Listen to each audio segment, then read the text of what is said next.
요즘 전 의욕을 가압류당한 상태입니다.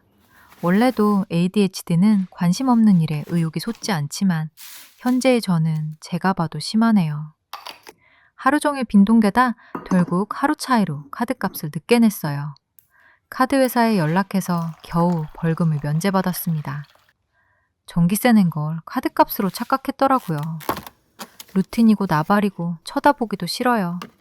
일은 많은데 성과는 없어서 그런가 봐요. 이럴 때면 밀려오는 자괴감이 말도 못해요. 저는 제 일을 꽤나 좋아하는 편이라 그 정도가 심합니다.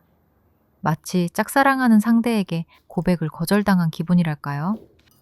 하지만 현생은 제가 꼬꾸라지든 거꾸로 매달려 쇼를 하든 기다려주지 않습니다.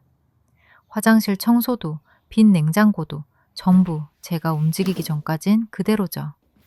이걸 어쩌면 좋단 말입니까?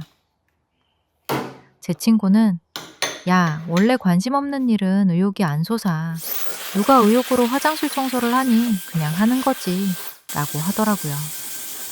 그렇게 말하는 것 치고 친구는 청소를 꽤나 즐겁게 하는 편이지만요. 이 녀석은 뭘 하든 쉽게 의욕과 성취감을 얻는 타입입니다. 하지만 ADHD는 도파민 보상회로의 반응이 낮아요. 평범한 활동에서는 보상이 약하게 느껴져요. 빨래라든가 화장실 청소라든가 경조사 참여 같은 것들이죠. 예를 들어 볼게요. 도파민이 돈이라면 ADHD는 현금 보유량이 적은 상태랄까요? 그런 ADHD에게 빨래나 화장실 청소는 수익률 0%의 강제 지출과 같아요.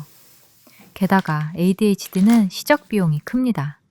고작 청소일 뿐이더라도 뇌는 많은 에너지를 필요로 해요. 방을 먼저 치울까, 화장실을 먼저 치울까. 방을 치우기 전에 이불 빨래부터 세탁기에 집어넣어야 하는데 화장실에 쓸 락스가 남았던가?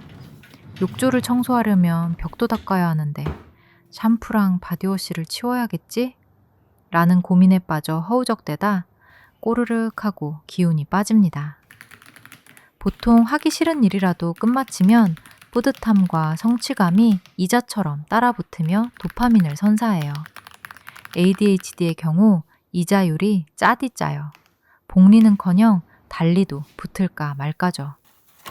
하지만 인생은 연체 불가입니다. 해야 할 일을 미루거나 안 하면 제로가 아니에요.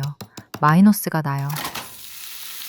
이럴 때 절대 해서는 안 되는 1순위가 있어요.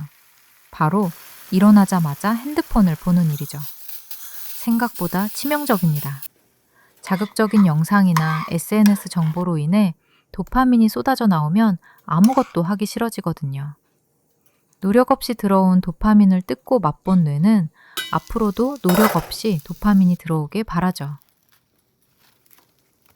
도파민에 대한 뇌의 기대치는 높아지고 기준은 낮아졌으며 당연한 결과로 현생을 흐린 눈으로 봐요. 조금 더 누워있다가 11시쯤 일을 시작하자. 그러면 5시쯤에는 얼추 끝나 있겠지? 라고 미래의 정해진 시점과 말도 안 되는 합의를 합니다. 레버리지는 시간이에요. 시간이 흐를수록 일어나서 씻는 것조차 귀찮고 기억 한 조각도 차지하지 못할 쇼츠에 몰두하는 동시에 불안해져요. 너 이거 할 때가 아니라며 경고음이 울리다가 멀어져 가요. 늦은 오후, SNS, 쇼폼으로 인해 거품처럼 솟아오른 도파민은 마감일이라는 청구서 앞에서 청산당할 위기에 처했어요. 이제 실물 경제를 돌릴 현금이자 시드머니인 의욕은 사라지고 없습니다. 그래서 밖으로 나왔습니다. 도저히 일에 집중할 수 없었거든요. 집 자체가 답답해져서 시야를 바꿔줘야 합니다. 비록 아침에 청소도 했고 일도 조금 끝내놨지만 영 스스로가 마음에 들지 않아요. 뭐 언제는 마음에 들었냐만서도 상담을 받을 때 스스로를 아끼고 사랑해야 한다라는 그런 말들은 구체적이지가 않고 뜬구름을 잡는 소리라 와 닿지가 않았습니다. 좋아하는 향의 샤워젤을 사서 제때 샤워를 하고 커피를 마시며 멍을 때리는 게 나름 저를 아끼는 방법이라는 걸 느리게 깨달아갔죠. 상대의 말을 잘못 알아들어 엉뚱한 짓을 했다는 걸 한밤중에 깨달아 이불킥을 해도 내가 지금 고칠 수 있는 게 아니면 어쩔 수 없다 라며 스스로를 달래는 것도요. 전혀 모르는 타인에게 둘러싸여 있다 보면 매몰되었던 나로부터 벗어날 수 있었어요. 나를 새로운 환경에 데려다주는 것만으로도 나쁜 감정으로부터 멀어집니다. 아는 사람을 만나 수다를 떠는 것보다 훨씬 에너지가 충전돼요. 상대의 표정, 몸짓, 말투를 이해하려 신경을 곤두세우지 않아도 되니 그저 편안합니다.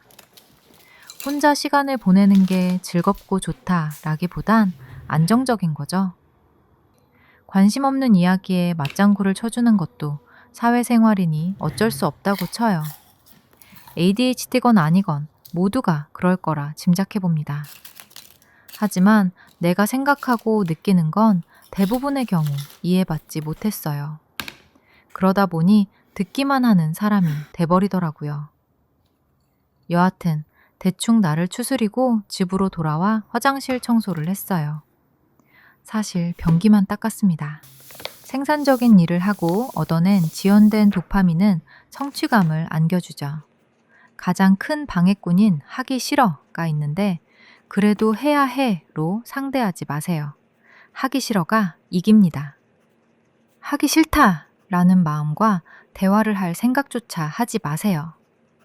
저 같은 경우 하기 싫어에 주의를 돌렸어요. ADHD는 너무나 손쉽게 관심사를 다른 곳으로 돌릴 수 있으니까요.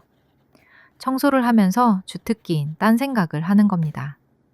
평소에 사고 싶었던 옷과 구두를 머릿속에서 매치를 해본다든지, 청소가 끝나고 먹을 간식이라든지, 그러다가 머리카락을 놓치기도 하고 구석탱이의 먼지도 내 눈을 피해갈 수 있지만 개의치 않아요. 나는 청소 10분이라도 너무 버거워 라는 분은 그냥 키보드의 먼지를 털고 책상을 닦기만 해도 충분히 훌륭해요. 욕조는 내일 혹은 주말에 제가 닦아내고야 말겠죠. 오늘은 변기를 청소한 기특한 제가 있잖아요. 다시 한번 말씀드리지만 완벽을 추구하지 마세요. ADHD들은 그렇지 않아도 기준이 높은 데다 다른 사람의 일처리를 부러워하죠.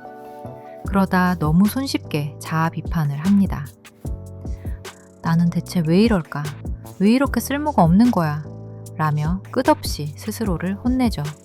이게 나에게 할 짓이 아니에요. 일상의 책임이 버거울 때 남김없이 청산하기보단 부분 상환을 해도 괜찮아요.